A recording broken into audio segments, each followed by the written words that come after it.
Okay, so after nailing out your Ninja Turtle, we're going to make this one Raphael. So here's the red Ninja Turtle. We want to start by selecting our colours, which this is crochet cotton that I have here.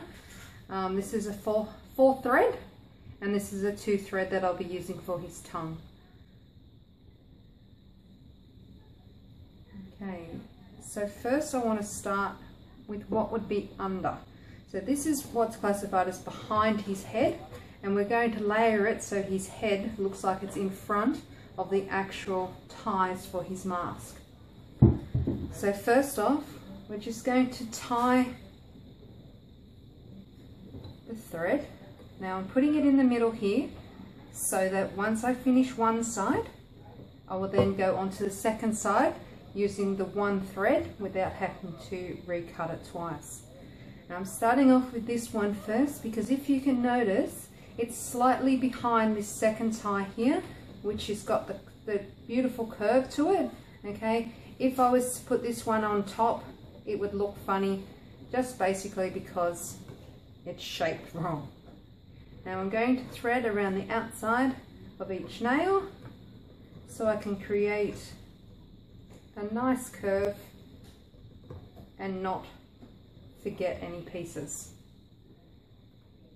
Then I'm going to just go back and forth around each nail until I fill in the whole of the tie. To do this, it is random, but as you can see, I am filling in the big holes by basically cutting them in half each time I put my thread through. By doing this, it means it won't overlap too much and make too many dark shadows, and it will give you a nice finished product where you can still see that it is actually string that you're working with. So just keep going until you're fully finished the mask. Making sure you hit every nail and reduce those holes one by one.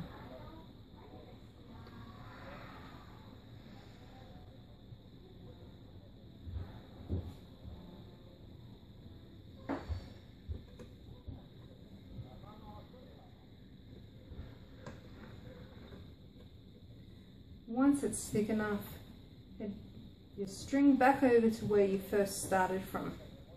From this nail, what we're going to do is we're going to do a figure 8 cap. That basically stops the thread from coming off the nails and also gives it a more defined look for an outside. So to do that, we're just going to wrap around the first nail on the outside, then thread it back around like a number 8, back around, and then back up to the next nail. So you keep doing that around each nail until you get to the end. So around the outside, loop it back around the outside of the first nail, and then back around until the next nail. Do this until you're finished. Now this is quite fiddly. I am a lot faster than what you will be when you first start out. But practice makes perfect.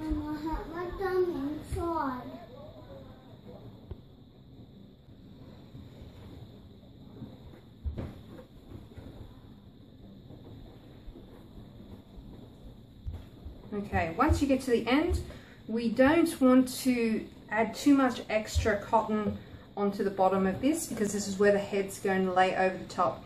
If we doubled up the cotton here, it would just make it harder to put the green on. So, and it's unnecessary, we don't need that.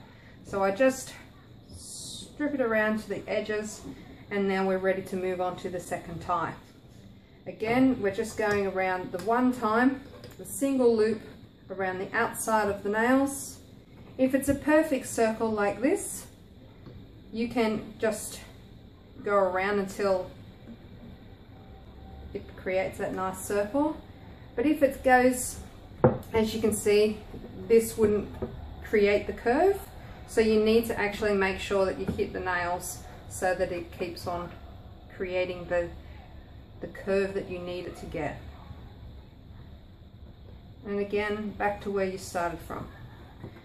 Once again, just fill in the inside like so, making sure you hit each nail and reducing those big holes down to little ones until you manage to get all of them.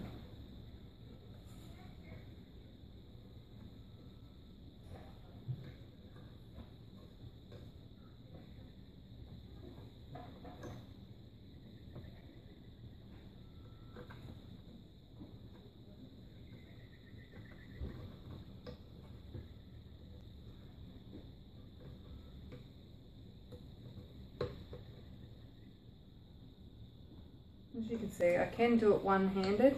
It just takes a lot longer.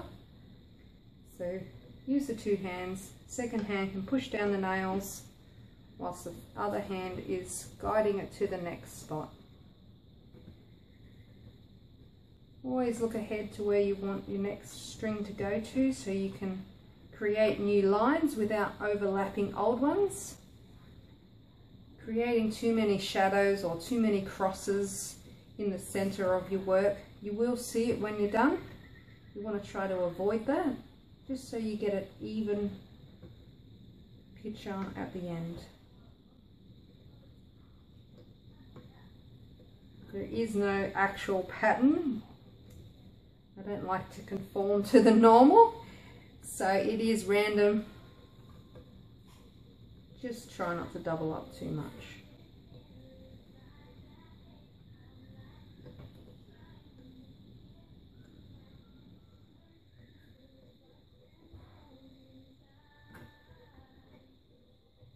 Okay. Now something that I forgot with the first tie was to go back up the center line, and that's just a figure 8 again around it to give it definition. But what we're actually doing here is going to be a double figure 8, so that just means we're doing it twice, and it will create a very raised look so that it shows that it is separate to everything else, that something else is going on there and it's not just supposed to sit plain. Okay, so again, go back over to the center piece. We're going around one nail, around the outside, looping it back in and going up to the next nail.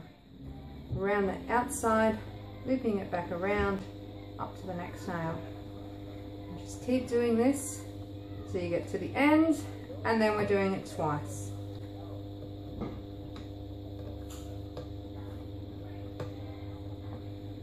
And then out to the edge to do it there as well. So you can see my second finger, my left hand is holding down the string as it's going along. This will help you with your speed. Okay, and because the heads on these nails are not very big, it'll also hold it down a bit more without it just slipping back off. You go all the way down to the end, because this is the second tie. Back up to the nail that you originally started from. This is the string that we started with, and I'm just going to tie that off. 2 knots and a very careful cut to cut it like this. Okay, I'm just trying to push that knot in so that it's hidden and people can't see it. Next we're going to start with our next colour, which will be the green for the head. Just push this down so it makes it easier to put the green on. This top of his head sits underneath his mask. That's what's next in the order. So we're going to do this bit green next. Again, we're just tying a single knot onto a nail. The reason I'm starting over this side is because once we cut this thread, I don't want it to be seen. So it will be hidden underneath the mask and you won't see it. So again, we're just outlining the whole of the outside.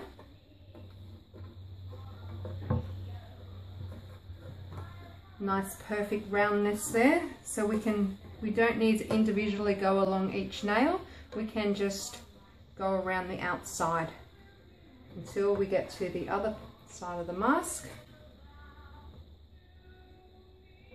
Head back in, finish off his eyes like so. We don't need to tie it off at the moment because we're just going to start stringing it straight away.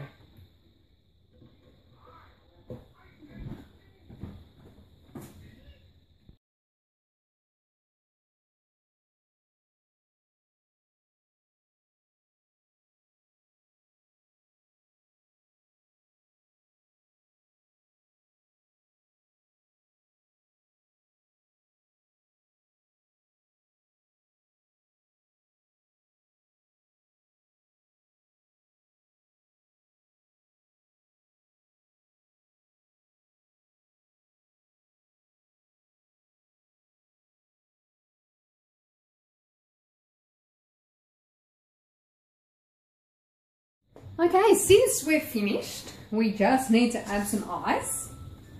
And I'm going to use these googly eyes. They're just a plastic eye that I'm going to attach with my hot glue gun, which I've already warmed up, ready to go.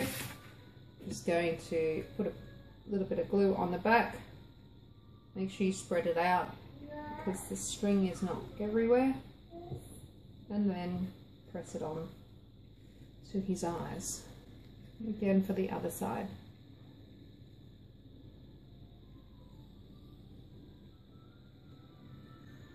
And there you have it.